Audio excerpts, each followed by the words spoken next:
Bonjour à tous et une fois de plus, bienvenue parmi nous pour le troisième webinaire de la série de webinaires qui avait été prévue. Euh, ce webinaire, comme je vous l'ai expliqué la dernière fois, est le troisième de la série de webinaires avant le cours de la formation pratique sur l'électrostimulation qui se tiendra dans les 4 villes comme on l'a indiqué, Douala, Bafoussam, Yaoundé et ensuite Maroua. Donc, ce webinaire, celui-ci, est organisé c'est un webinaire qui sera focalisé sur les bases pratiques de la stimulation électrique dans la suite logique des premiers webinaires qui avaient été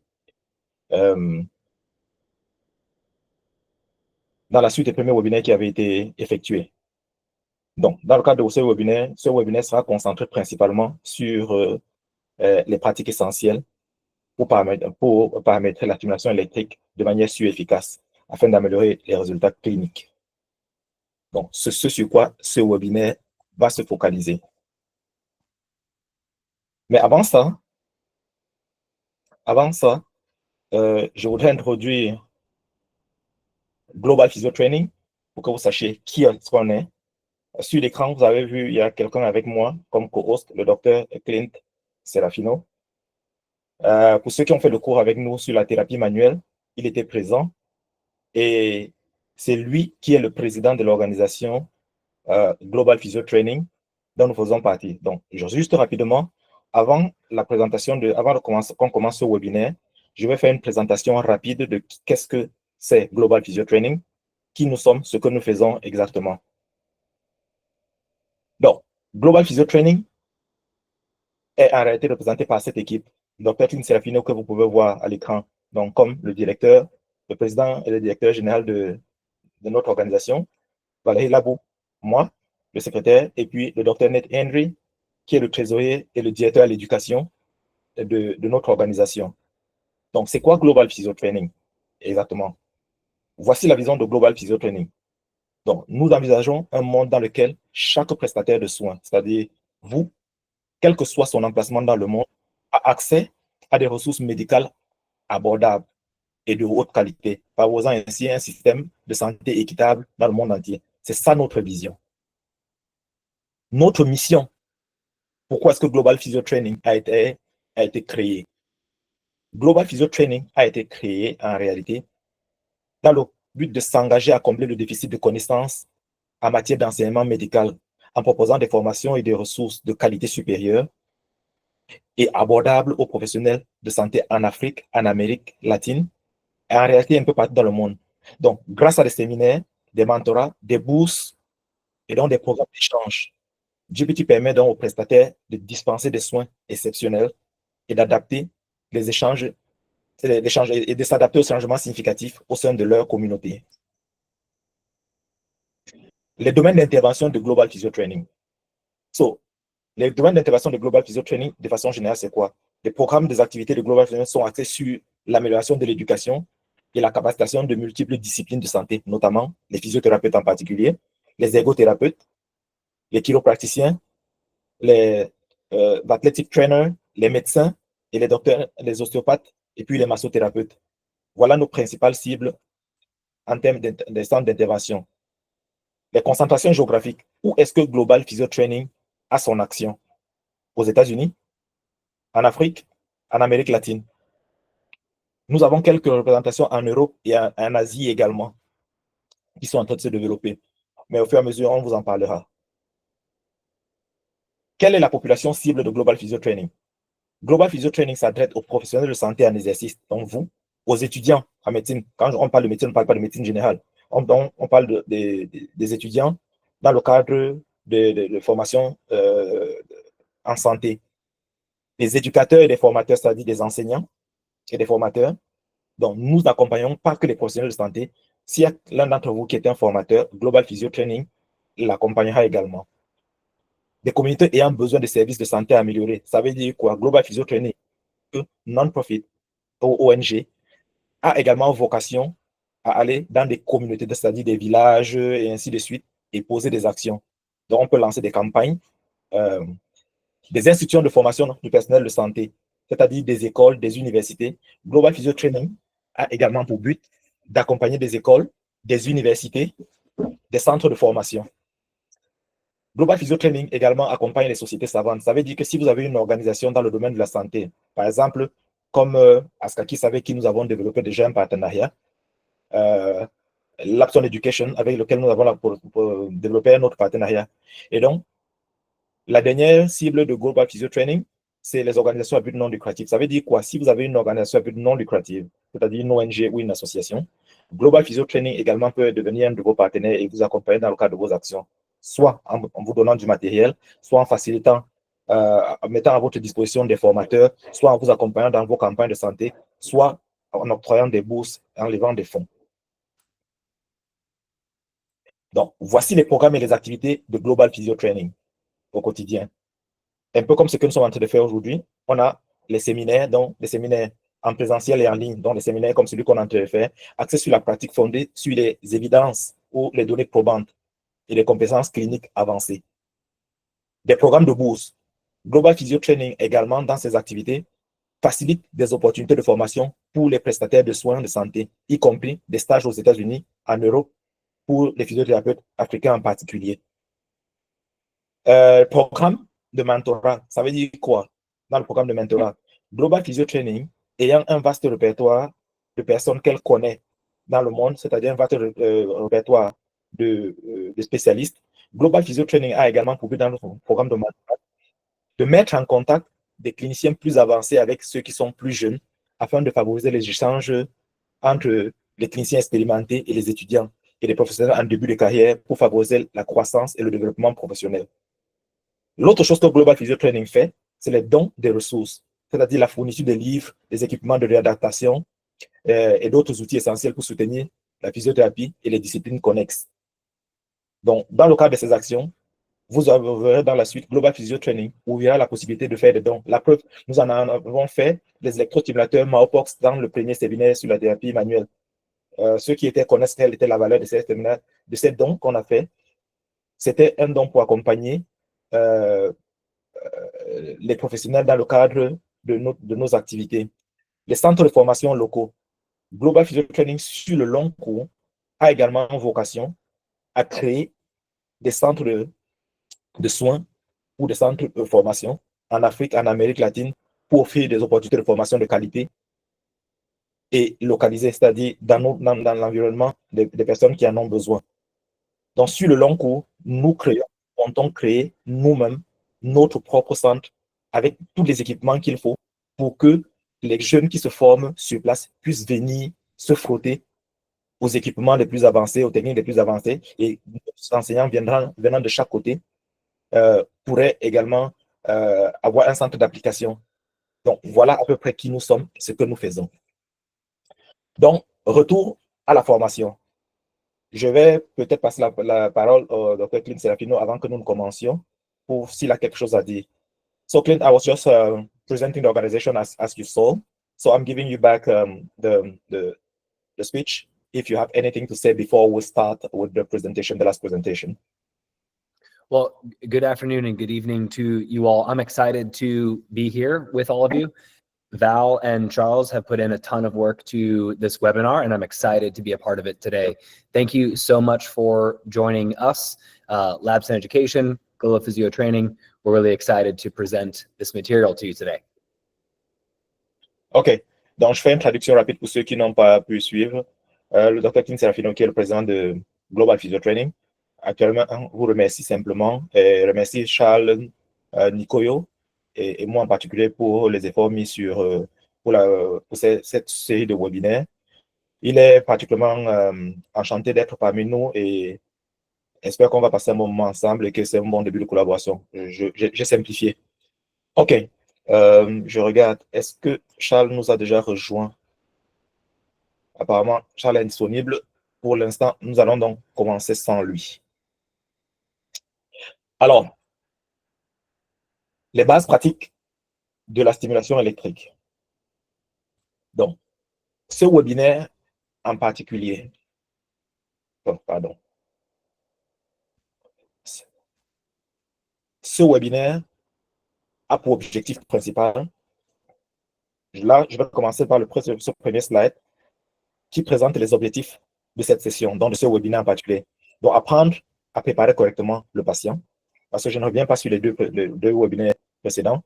Les liens sont sur notre chaîne YouTube, la chaîne YouTube de Global Physio Training et de Lapson Education. Donc, vous pouvez revisiter les webinaires. Et je vous conseille vivement, pour ceux qui tombent sur ce webinaire pour la première fois, de retourner à ces webinaires-là, parce que c'est une suite logique. Bien. Donc, l'objectif de ce webinaire est d'apprendre à préparer correctement le patient, c'est-à-dire savoir les étapes essentielles pour assurer une électrothérapie sécurisée. De comprendre les paramètres clés de la stimulation, c'est-à-dire savoir identifier et ajuster les paramètres adaptés pour un traitement optimal. Éviter les erreurs techniques et cliniques habituelles qui sont liées à l'électrostimulation. Et enfin, vous préparer à la formation pratique en présentiel, c'est-à-dire vous donner des informations pratiques par rapport au séminaire ou à la formation en présentiel qui va se faire. Donc, dans la partie 1 de ce webinaire, on va parler de la préparation du patient. Comment est-ce qu'on prépare un patient pour une session d'électrostimulation? La première chose à savoir, c'est le nettoyage de la peau. Ça, c'est absolument essentiel. Le nettoyage de la peau est absolument essentiel. Pourquoi? Comme je l'ai expliqué dans les premiers webinaires, si vous ne nettoyez pas la peau, donc, il faut nettoyer la peau à l'eau ou à l'alcool pour réduire l'impédance. Je rappelle simplement que l'impédance, c'est la résistance à la pénétration du courant électrique. Chacun de nos tissus ayant une résistance particulière, la peau étant l'un des tissus biologiques parmi les plus résistants à la pénétration du courant, il est important donc de nettoyer la peau pour réduire au maximum son impédance et donc de faciliter la pénétration du courant électrique. Si le patient s'est oint, l'huile étant gras est une résistance à la stimulation électrique. Donc, si le patient a des peaux mortes, qui sont des tissus biologiques non vivants, au-dessus de la peau, c'est une résistance à la pénétration du courant et ça va augmenter l'impédance. Donc, le nettoyage de la peau à l'eau ou à l'alcool permet donc de réduire d'enlever toutes les impuretés et de permettre de limiter la résistance à la pénétration du courant. Deuxième partie, si le patient est particulièrement velu et que la partie sur laquelle vous allez travailler est recouverte de poils, les poils sont un gros facteur de résistance à la pénétration du courant. Donc, à ce moment-là, par moment, avant la séance ou la veille de la séance, généralement, il est conseillé de raser cette peau, de raser les poils sur cette peau pour faciliter l'impédance, pour réduire l'impédance et donc faciliter la qualité de la stimulation. Troisième étape, vérifier des lésions. Il n'est pas conseillé, si le patient a de l'eczéma, a une maladie de la peau, a des blessures, de poser des électrodes dessus.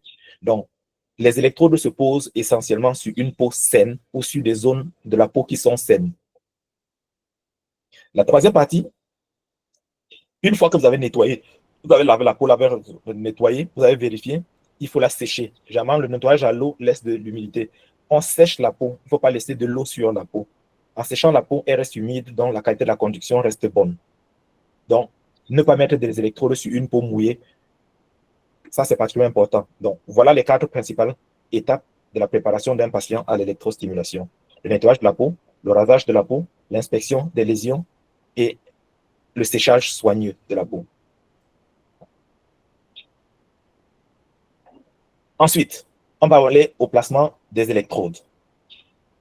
Une fois qu'on a préparé le patient, on commence le placement des électrodes. Pour placer les électrodes, il y a des choses qui sont essentielles. En fonction du type de stimulation qu'on va faire, le placement des électrodes va varier.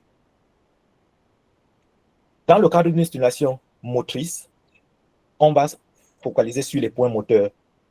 Alors que dans le cadre d'une stimulation pour la douleur, on va se focaliser sur les trajets nerveux pour maximiser l'efficacité. Donc, retenez particulièrement ça. Dans nos pratiques, beaucoup posent les électrodes n'importe comment. Pour maximiser l'efficacité, je crois que vous connaissez tout ce qu'on appelle un point moteur.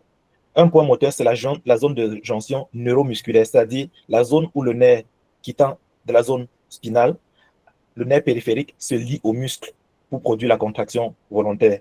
Donc, la zone où le nerf rentre en contact avec le muscle est appelée point moteur. Et ce point-là, dans le cadre d'une stimulation excitomotrice, est le point le plus adapté pour placer l'une de ces électrodes. La deuxième électrode, généralement, va être placée de façon distale, pas proximale, mais distale. Donc, l'électrode active est placée sur le point moteur et l'électrode de dispersion de façon distale. De toute façon, pour ceux qui seront à la formation, nous le ferons de façon pratique et même comment est-ce qu'on détermine un point moteur. Dans le cadre d'une stimulation antalgique, dont le but est la douleur, la connaissance des trajets nerveux est particulièrement importante et va définir le placement des électrodes. Le deuxième point dans le placement des électrodes, c'est le choix et la taille des électrodes. D'habitude, au Cameroun, vous utilisez les électrodes 5x5 et les électrodes de même taille. Vous vous rendez compte pendant la formation pratique que dans certaines situations, on va utiliser des électrodes. Le choix des électrodes, de la taille et de la forme des électrodes va être défini par la zone à traiter et l'objectif thérapeutique. Les électrodes 5x5 que vous utilisez sont les électrodes classiques que vous vendez. Mais en réalité, ça vous limite énormément dans la qualité de vos stimulations. Les électrodes de même taille, donc 5x5, avec 5x5, c'est 5 cm x 5, les électrodes carrées que vous utilisez. Sur la petite image ici, vous voyez que j'ai mis une petite image avec plein d'électrodes de tailles différentes. Donc, en fonction du type de stimulation, je vous montrerai pendant la formation pratique comment est-ce qu'on choisit la taille de ces électrodes, sur quelle base, quand est-ce qu'on utilise des électrodes de même taille, quand est-ce qu'on va utiliser l'électrode active qui va être plus grande et l'électrode de dispersion plus petite ou inversement. Comment est-ce qu'on choisit la forme de ces électrodes en fonction de la zone. Par exemple, si je dois faire une stimulation sur le visage, à cause des contours particuliers, par exemple autour de la bouche, je pourrais choisir des électrodes avec une forme particulière. Si je dois faire une stimulation péri-auriculaire, par exemple sur l'orbicularis oris, je vais choisir une électrode avec une forme particulière pour être sûr que je ne couvre que la zone qui est importante. Le troisième paramètre dans le placement de l'électrode, c'est s'assurer que le contact est ferme et homogène. J'espère que mon son est bon et que vous avez à bien m'entendre. Donc, quand vous placez vos électrodes, assurez-vous toujours que le contact est ferme, c'est-à-dire quoi, que l'électrode est complètement collée. C'est pour ça que de l'autre côté de vos électrodes que vous utilisez, ce qu'on appelle les électrodes autocollantes avec des gels, ce gel-là, autocollant, c'est un gel hydrique qui permet donc de réduire la conductivité, l'impédance et d'améliorer la conductivité. Donc, assurez-vous donc que l'électrode est fermement appliquée sur la peau et qu'il n'y a pas un bouquet soulevé. Si le contact n'est pas bon et homogène, le patient, quand vous allez mettre votre électrostimulation, va vous dire ça pique, ça brûle. En fait, ce sera très inconfortable. En général, quand le patient se plaint de cela, cela signifie que le contact entre vos électrodes et la peau n'est pas bon. Donc, vous stoppez l'électrostimulation, vous vérifiez si l'électrode est parfaitement appliquée de façon homogène et ferme sur la peau. Si le gel n'est plus bon, alors le contact ne sera plus ferme et homogène. C'est le temps de changer les électrodes. Les techniques maintenant d'application. On a des techniques bipolaires et les techniques monopolaires. On a avec certains autres électrodes ce qu'on appelle les techniques multipolaires. Donc, on va utiliser les techniques bipolaires sur le même muscle, soit monopolaires pour les points moteurs et les électrodes dispersives, selon les protocoles. Donc, quand on parle de techniques bipolaires ou monopolaires, par exemple, quand vous utilisez une électrode avec la bonne positive et la bonne négative, c'est juste une paire d'électrodes, c'est-à-dire un seul canal sur un muscle, c'est une technique monopolaire, avec l'électrode active et l'électrode dispersive sur le même muscle, en ciblant le point moteur. Alors que la plupart du temps, quand on va faire l'électrostimulation antalgique, c'est-à-dire pour la douleur, on utilisera surtout les techniques bipolaires ou multipolaires. Par exemple, AA', BB', question de produire un champ qui encadre la zone douloureuse. J'espère que ça va jusque-là pour tout le monde et que tout se passe bien.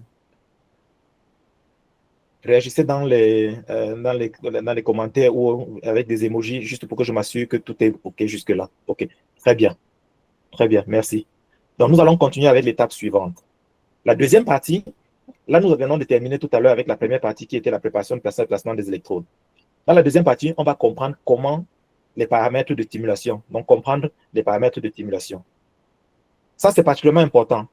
Il y a des facteurs particuliers dans le cadre des paramètres de stimulation. Il y a 4 facteurs qui vont être essentiels, donc 4 paramètres qui vont être essentiels. L'intensité du courant électrique. L'intensité, c'est quoi? C'est la force du courant mesurée. Elle est mesurée en milliampères et elle détermine la contraction musculaire et le seuil sensoriel ressenti. C'est-à-dire quoi? L'intensité sur votre stimulateur, sur le bouton plus quand vous mettez pour faire monter l'intensité de la stimulation, pour que ça devienne de plus en plus fort. Donc, c'est la force du courant électrique qui est mesurée. Elle est mesurée en milliampères. Donc, l'unité de valeur que vous utilisez sur vos simulateurs, c'est en milliampères. Le deuxième paramètre, ça va être la fréquence des pulsations. Sur vos simulateurs, vous voyez souvent 1S, 2S, 5S, 10S, 20S. La fréquence des pulsations est un facteur qui est crucial dans l'ordre de la stimulation parce qu'elle va définir l'objectif thérapeutique. Donc, le nombre de la fréquence de pulsations, donc la fréquence de pulsations, c'est le nombre de pulsations exprimées en S, en une seconde. Ça veut dire quoi? Si en une seconde, votre stimulateur envoie 500 pulsations, ça veut dire qu'il est en train de faire, vous êtes en train de faire une stimulation à 500 S. Si c'est 2 stimulations en une seconde, on va dire que vous êtes en train de faire une stimulation à 2 S. Donc, ce type de stimulation, dont la fréquence, va influencer le type de réponse sensorielle ou motrice. Ça veut dire que pour chacune des stimulations, en fonction du but que vous visez, il y a des fréquences qui vont être particulièrement importantes. Même dans le cadre sensoriel, nous allons arriver là de façon plus précise tout à l'heure dans les diapositives suivantes. Vous verrez comment est-ce que la variation des fréquences va influencer la méthode antalgique ou excitomotrice que vous êtes en train de produire. La largeur des impulsions. Ça, c'est le troisième paramètre qui est absolument crucial. Donc, la largeur d'impulsion, c'est quoi? C'est la durée d'une impulsion et elle est mesurée en microsecondes ou en millisecondes.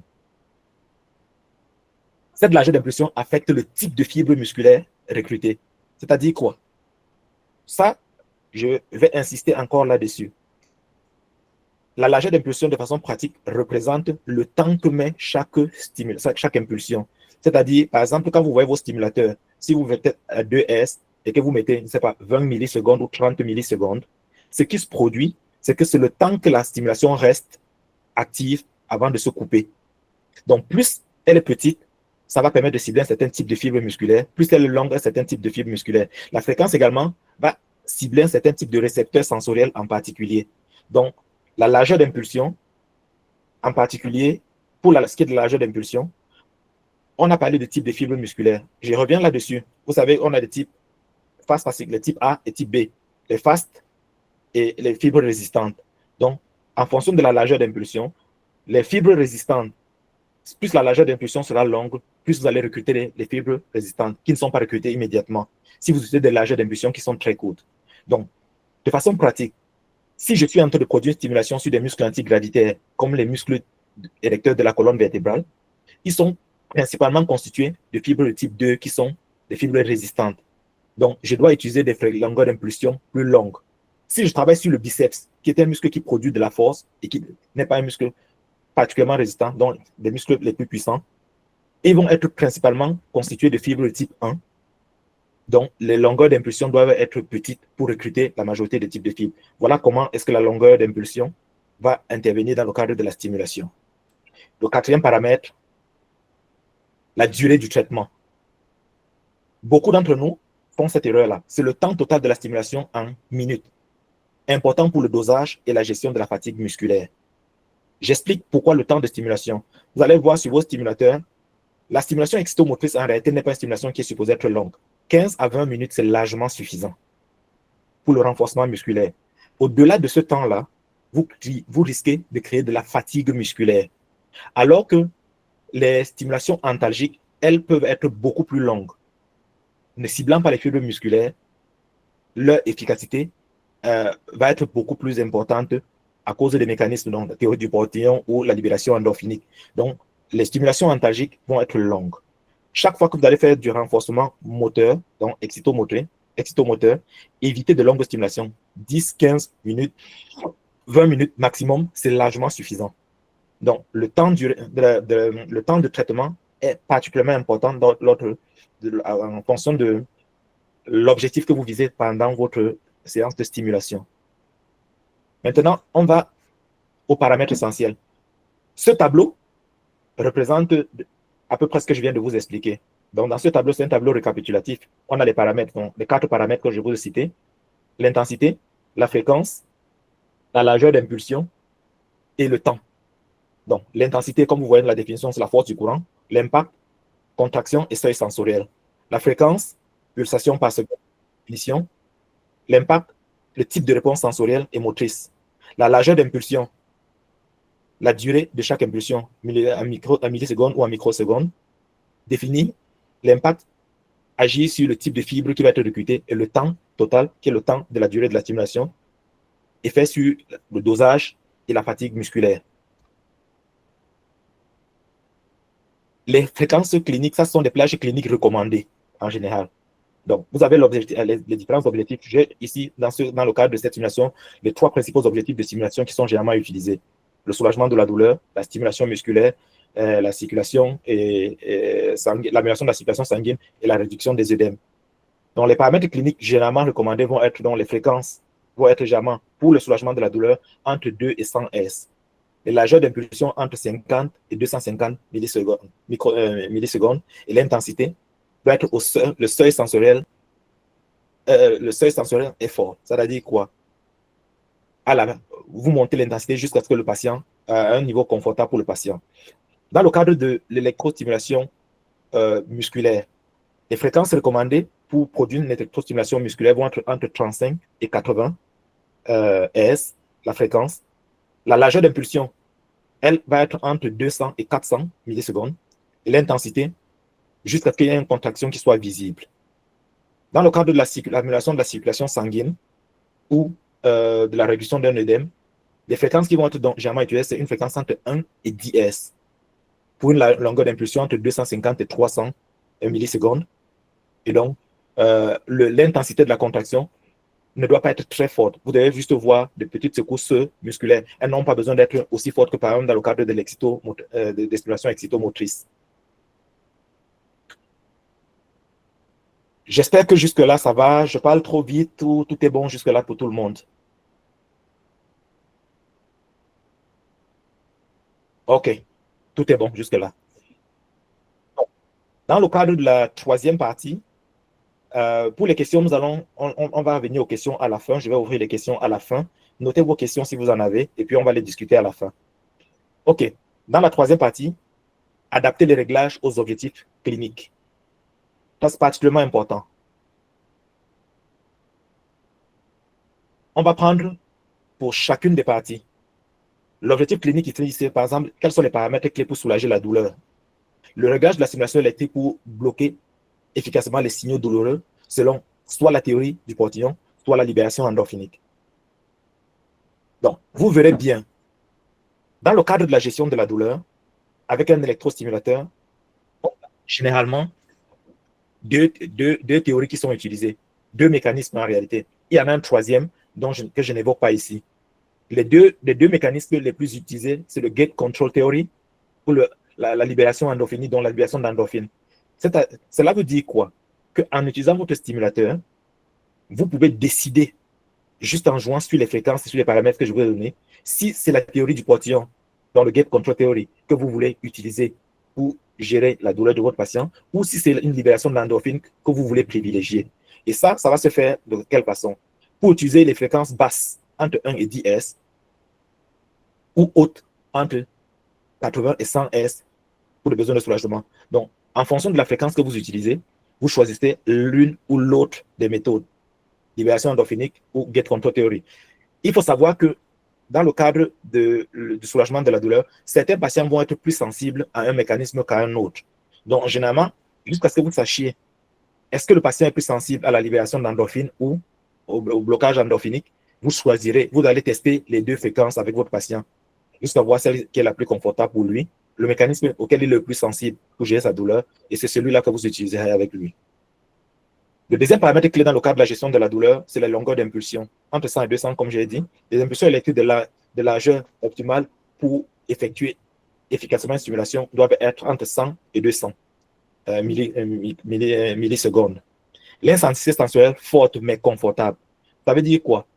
Dans le cadre de la stimulation électrique pour la douleur, la gestion de la douleur, si l'intensité est trop basse, les mécanismes ne seront pas efficaces. Elle doit être suffisamment forte pour être bien perçue par le patient, mais pas désagréable. Le dernier objectif, c'est le blocage des signaux douloureux. Il est basé, comme je vous l'ai expliqué tout à l'heure, sur la libération endorphinique ou sur le Gate Control Theory, donc le blocage du signal. Les paramètres de stimulation pour l'excitomotricité, donc la stimulation musculaire, cette fois. Les mêmes fréquences, vous allez voir qu'il y a une différence ici. Les fréquences recommandées à utiliser pour la stimulation musculaire, c'est-à-dire vous voulez créer du renforcement musculaire, vont être entre 35 et 50 S pour des contractions optimales. La largeur d'impulsion va être entre 200 et 350 millisecondes. Donc, vous comprenez que si vous avez une longueur d'impulsion qui n'est pas dans cette plage-là, les paramètres que vous allez utiliser pour votre stimulation ne seront pas particulièrement efficaces pour la stimulation musculaire et produire des contractions musculaires et un renforcement musculaire. L'intensité des contractions. Vous devez ajuster l'intensité pour obtenir une contraction musculaire visible. Donc, si vous voulez produire du renforcement musculaire, si la stimulation musculaire n'est pas suffisamment forte au point où vous pouvez la voir, c'est-à-dire contraction visible à l'œil nu, c'est ça qui garantit l'efficacité, alors vous n'êtes pas en train de produire une contraction suffisamment importante pour produire l'effet thérapeutique que vous cherchez, c'est-à-dire le renforcement. Un des paramètres qui est clé, c'est le cycle de repos dans le cadre de la stimulation musculaire. Vous voyez, il doit jamais être recommandé la recommandation des cycles de 10 secondes en on et 30 secondes en off. Ça veut dire quoi? Le temps de contraction doit être 3 fois inférieur au temps de repos. C'est-à-dire, quand vous produisez une stimulation musculaire chez un patient, si le temps de l'impulsion, la contraction, c'est 1 seconde, il faut 3 secondes de repos. Et donc, les données probantes parlent légèrement dans un temps, une contraction qui est maintenue 10 secondes et 30 secondes de repos. Puis 10 secondes de contraction, 30 secondes de repos. Ceci permet d'éviter la fatigue musculaire. Si le muscle ne se repose pas suffisamment entre 2 contractions, alors vous allez produire de la fatigue musculaire précoce chez le patient et vous n'allez pas obtenir l'effet que vous cherchez. Vous avez vu que ce temps on et off est différent dans le cadre de la stimulation antalgique. Ça, c'est bien précis pour la stimulation musculaire. Généralement, 1 temps d'action pour 3 temps de repos. Gardez ça à l'esprit. On va passer à la suite, les paramètres de stimulation pour la circulation et les œdèmes. Donc, les fréquences de stimulation recommandées pour la stimulation également vont être entre 1 et 10 S pour une efficacité optimale. Les largeurs d'impulsion utilisées vont entre 250 et 300. Les intensités de petits mouvements rythmiques pour maximiser les effets bénéfiques.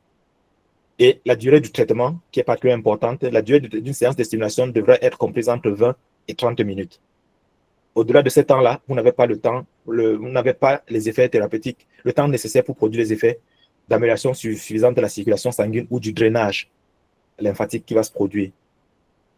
Donc, ces paramètres-là, dans les 3 cas qui sont les plus utilisés, antalgique, renforcement musculaire, circulation sanguine ou drainage lymphatique, voilà les principaux paramètres à prendre en compte. La 4e partie, les erreurs fréquentes et comment les éviter. Quelles sont les erreurs fréquentes qu'on rencontre durant l'électrostimulation et comment est-ce qu'on les évite? Les erreurs les plus fréquentes vont être le mauvais contact des électrodes. Je l'ai expliqué tout à l'heure. Si vous placez votre électrode sur la peau sans l'avoir nettoyée, si les électrodes n'ont pas été vérifiées et que le gel n'adhère plus, les risques vont être dans les risques de brûlure. Si la peau est rompue, donc il y a une blessure, il y a des risques d'infection ou d'inefficacité de l'électrostimulation. Le deuxième, ce sont les connexions incorrectes. Des connexions mal établies peuvent entraîner des dysfonctionnements totaux de l'appareil. Quand vous connectez votre stimulateur sur un patient, l'une des erreurs fréquentes, c'est que vous ne vérifiez pas le connecteur, la tête du connecteur avec l'électrostimulateur. Toujours s'assurer que la connexion entre le fil qui va aux électrodes et le stimulateur, le générateur, soit bien connecté. Donc, toujours vérifier ça avant de connecter les électrodes sur le patient. Et les réglages inadaptés. Imaginez-vous que vous fassiez un réglage antalgique alors que vous avez un but excito-moteur ou de circulation.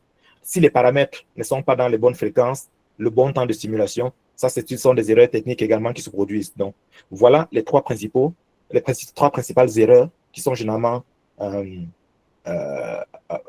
faites par la plupart des thérapeutes. Les pièges cliniques. Quels sont les pièges cliniques et donc les erreurs fréquentes à éviter? Beaucoup de thérapeutes et de patients pensent qu'il faut une intensité trop forte pour que ce soit efficace. Non. Et une intensité excessive sur un muscle dénervé, par exemple, peut aggraver la blessure. Pourquoi je précise sur un muscle dénervé? Les muscles dénervés ne réagiront pas au même seuil qu'un muscle innervé. Par contre, pour les muscles dénervés, pour pouvoir recruter les fibres, c'est plutôt la longueur d'impulsion qu'il faut augmenter. Pas forcément l'intensité, mais la longueur d'impulsion doit être beaucoup plus importante dans le cadre d'un muscle qui est dénervé. Donc, l'erreur qu'on va produire, c'est que nous, on va s'acharner, vous allez vous acharner à augmenter l'intensité au maximum. Et vous n'allez pas avoir l'effet que vous recherchez, vous allez plutôt créer des problèmes. Donc, pour les muscles dénervés en particulier, c'est la longueur d'impulsion. La mise à jour des contre-indications. Il est crucial de considérer les contre-indications comme un pacemaker avant une application. Ça veut dire quoi? Chaque fois, il y a des contre-indications. Je vous ai parlé de toutes ces contre-indications, je ne reviendrai pas là-dessus dans le webinaire passé. Des contre-indications absolues, relatives et spécifiques. Le pacemaker, les muscles dénervés, les enfants, les blessures, un certain nombre de choses. Il y a des contre-indications précises sur l'abdomen, sur une femme enceinte, par exemple.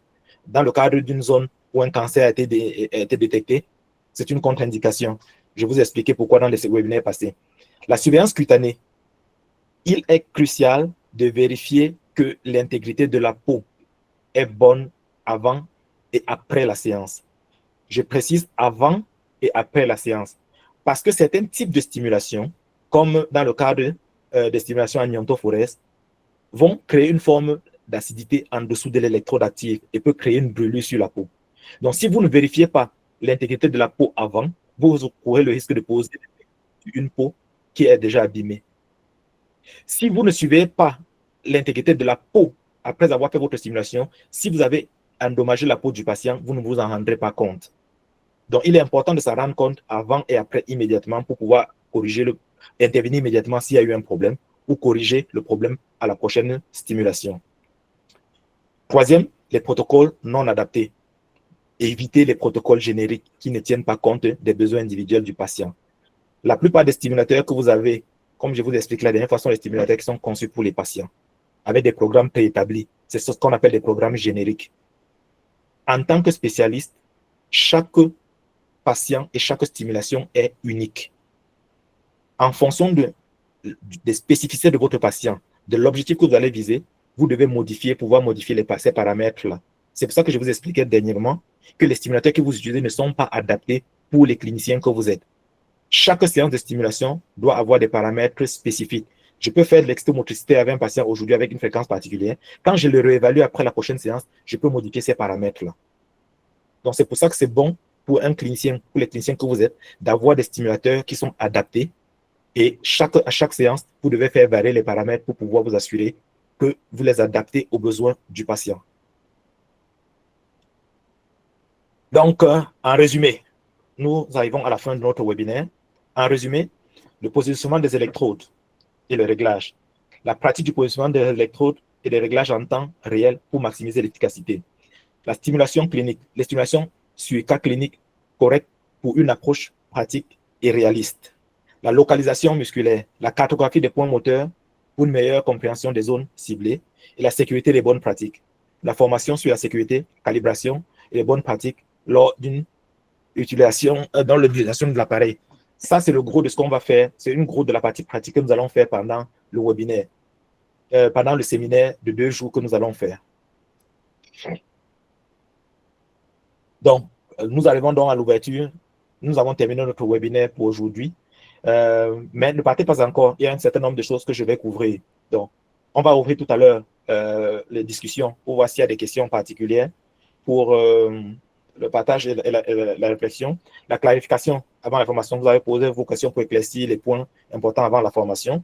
Et puis, si vous avez des cas cliniques, vous pouvez nous les envoyer avant les formations pour qu'on se prépare à les exécuter pendant vos formations.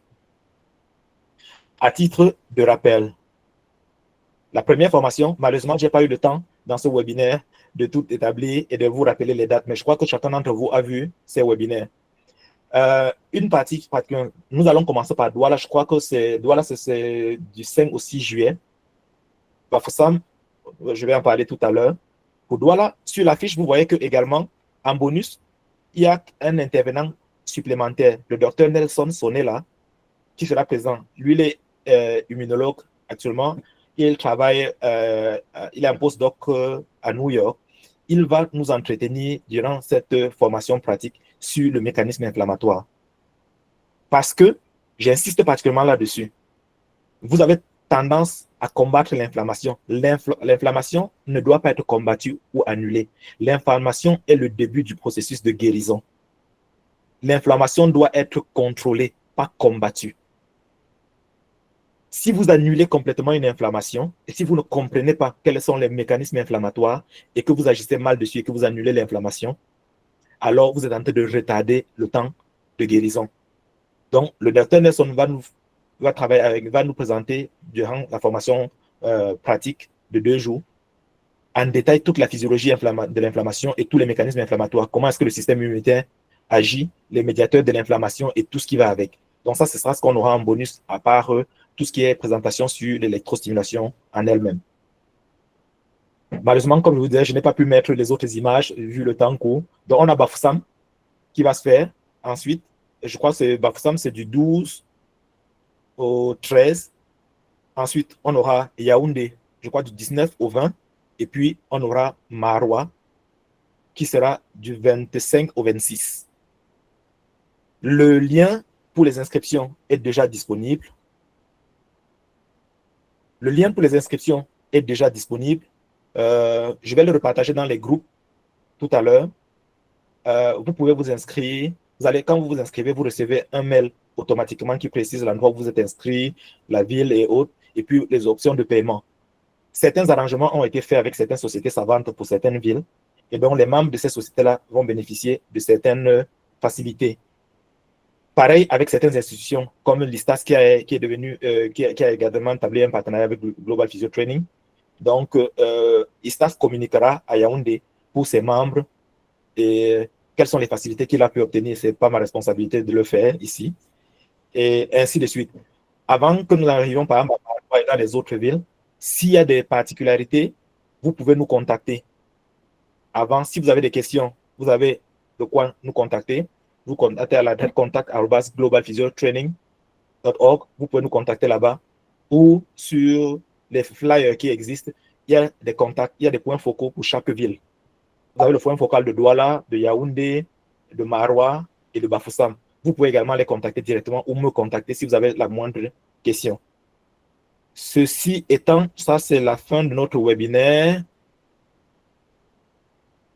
Donc, nous vous encourageons vivement à vous engager à la formation continue avec Global Physio Training. Il y a plein de formations à venir qui vont se faire. Je donne la parole au Dr. Clint Serafino à la fin de ce webinaire avant d'ouvrir les questions. So I just round up with the webinar. So I'm giving you again the speech if you have anything to do before we close, and then I'll open the standard to few questions, and then we can go from there. Well, I hope you all enjoyed this webinar on electric stimulation, the third one that Valerie has put together. We are excited in July to come to Yaoundé, Douala, Bafoussam, and Maroua. It'll be much easier to get to these courses near you instead of just Yaoundé and Douala. So please share this information with your colleagues and other physios in the area. We would love to see you all in July in one of those cities. Unfortunately, I won't be able to be there in July, but potentially later on in the year, we'll come and we'll meet each other in person. Ok, donc je fais une traduction rapide pour ce qu'il vient de dire. Donc, il rappelait simplement que c'est le 3e webinaire du type. Il espère que cela vous a plu. Partagez l'information. Il espère que vous serez nombreux aux formations pratiques qui vont se faire à Yaoundé, à Douala, à Maroua. Vous voyez que cette fois-ci, on a diversifié les sites pour amener les formations près de vous, afin que ce ne soit plus simplement contracté entre Douala et Yaoundé et que les autres se sentent lésés. Malheureusement, pour ces webinaires en juillet, lui, personnellement, ne pourra pas être là personnellement, mais peut-être un peu plus tard, à la fin de l'année, pour d'autres webinaires que nous sommes en train de préparer avec le docteur Nate, que vous avez vu au premier webinaire, en fonction de comment les choses vont se passer pour la fin de l'année. Ils pourront éventuellement être là tous les deux. Et on espère que vous appréciez les efforts que Global Physio Training fait pour améliorer la formation du kinésithérapeute, déjà au Cameroun en premier, et puis dans le monde en général. Donc, je vais ouvrir le standard aux questions, s'il y en a quelques-unes. Quelqu'un peut-il essayer d'écrire pour voir. Je vais essayer de voir. Donnez-moi juste une seconde.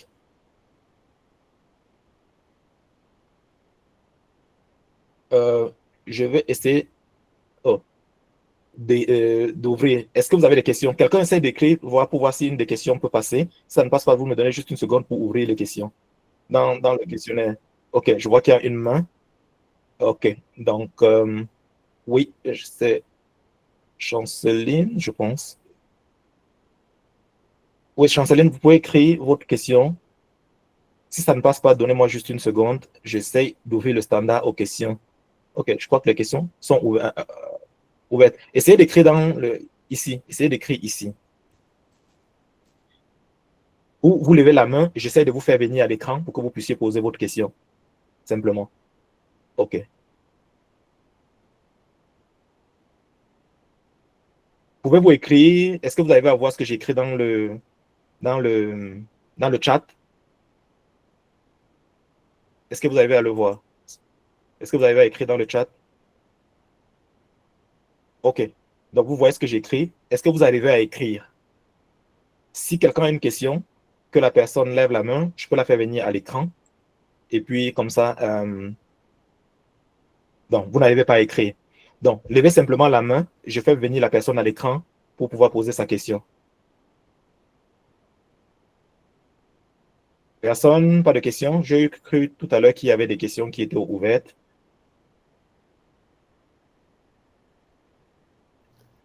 Y a-t-il des questions? Faites juste le pouce s'il y a des questions pour que je sache s'il y a des questions parce que comme je ne peux pas voir vos réactions, pas de questions. If S'il you're y a des asking for questions, questions, I'm not sure they have access to the chat. really? There were a couple of people with raised hands. Yeah. So I'm trying to, okay, somebody, Magabi Bridget, okay. Let And me add the person. Chance, I see if I can add the person. Let's participate. Yeah. The person is there as a viewer. Let me see if I can add the person. I saw a hand that is raised.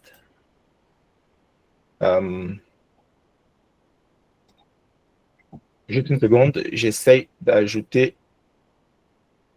la personne qui a levé la main. it seems like only contributors can access the chat. Okay, so I think from your side, maybe you can make the person that has raised a hand as a contributor. Is that possible for you to that? Yes, I'm let me trying get, to figure yes, out. let me get to her. Juste une seconde. C'est une nouvelle plateforme à laquelle. I'm not permitted to make her a contributor. Really? Okay. Meeting access and everything is open. Everything is open. I'm wondering why. Allow question and answer. It's allowed for the meeting. Hide each question until host approve. No. Let the question come. OK. Essayez maintenant, je viens de. Essayez de poser les questions, voir.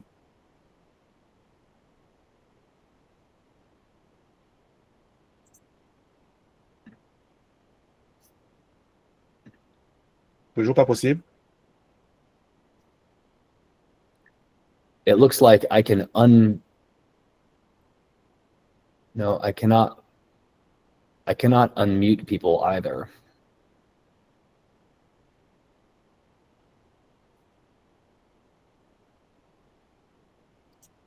OK. So perhaps in the chat on the YouTube channel, they can comment questions once this is posted, and we can answer questions after. I'm making all of them contributors right now. Okay. I found a way of making all of them contributors for those that are willing to come on the screen. OK. Donc, vous êtes en train de tous recevoir des accès pour pouvoir être contributeur. Donc, ceux qui veulent venir à l'écran, je crois que vous avez dû recevoir des... OK, now, maybe we can try and unmute everybody and unmute all.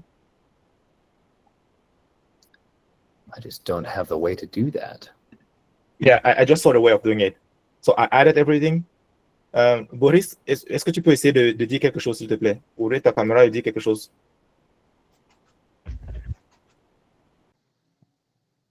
Bonsoir à tous. Voilà. Bonsoir. Donc, Boris, tu peux nous rejoindre. Tu as reçu une invitation, je présume. Oui. Donc, ceux qui veulent venir à l'écran, je crois que vous avez tous reçu des invitations. Vous pouvez venir à l'écran si vous avez des questions. Comme je vous expliquais, c'est la dernière partie, c'est le dernier webinaire avant la formation pratique. Donc, pour la formation pratique, je vais ajouter quelques informations supplémentaires. À quoi est-ce que vous devez vous attendre pour la formation pratique? C'est une formation qui va se tenir en 2 jours, qui aura 30% de théorie et 80% de pratique. Au terme de la formation, vous allez avoir un handout, c'est-à-dire un livret de la formation qui explique tout ce qu'on a fait, qui vous donne également les PowerPoint des 3 derniers webinaires. Les PowerPoint que j'ai présentés seront accessibles également dans le handout de la formation. Et en même temps, vous aurez également toutes les fiches de contre-indication, de placement des points moteurs et autres. Et durant la formation, nous allons aller pas à pas. On va prendre une bonne vingtaine d'électrostimulateurs, vous démontrer comment est-ce qu'ils fonctionnent, quelles sont les différentes parties, comment est-ce qu'on l'entretient, comment est-ce qu'on entretient les électrodes, comment est-ce qu'on fabrique on détecte les points moteurs de façon pratique, comment est-ce qu'on fait des stimulations spécifiques pour des gestes spécifiques, comme on a dit, les stimulations antalgiques. Dans le cadre des stimulations, de l'électrostimulation fonctionnelle, on va voir pour chaque muscle comment on fait l'ouverture de la main, la fermeture de la main, l'électrostimulation pour ce qui est de la marche et pour des pathologies bien précises. Donc, au terme de la formation pratique, ça, c'est ce à quoi vous allez avoir droit. Donc, Boris qui est à l'écran, je ne sais pas si Boris a quelque chose à ajouter. Boris, en passant, est le point focal pour la formation pour Yaoundé. Donc, que ce soit lui ou que ce soit moi, vous pouvez contacter au cas où vous aurez la moindre question. Je ne sais pas si tu as un commentaire particulier par rapport à la formation ou par rapport à Yaoundé. Je te laisse. Merci, M. Valéry, de me passer la parole.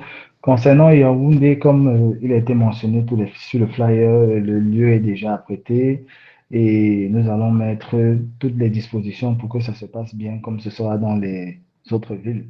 Donc, je conseillerais aux uns et aux autres de remplir très rapidement le formulaire d'inscription et puis de s'acquitter de leur droit d'inscription au séminaire car on aura vraiment des week-ends fabuleux à passer dans notre cadre de physiothérapie. Merci. OK, merci Boris. Peut-être une dernière chose aussi. N'oubliez pas, comme c'est une formation qui sera très pratique, en vous habillant, habillez-vous de telle façon qu'on puisse accéder aux parties essentielles de votre corps pour la stimulation parce qu'on va démontrer des stimulations sur pratiquement toutes les parties du corps.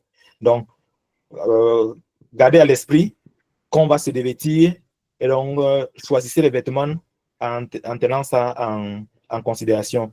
C'est-à-dire, ayez peut-être des cyclistes en dessous, des bodys et soutien-gorge pour pouvoir laisser les parties du corps accessibles. Plus on sera avec des différentes morphologies, mieux ce sera pour avoir une diversification des pratiques.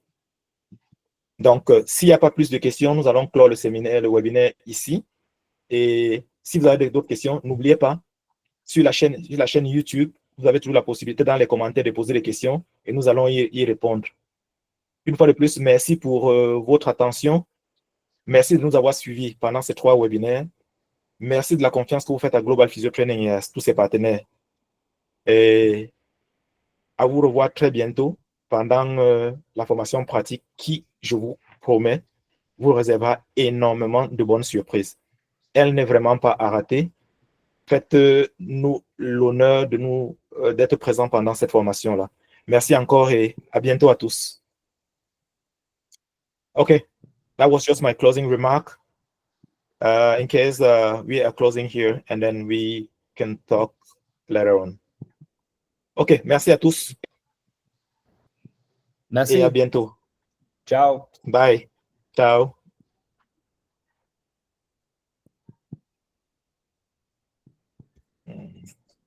Je vais stopper.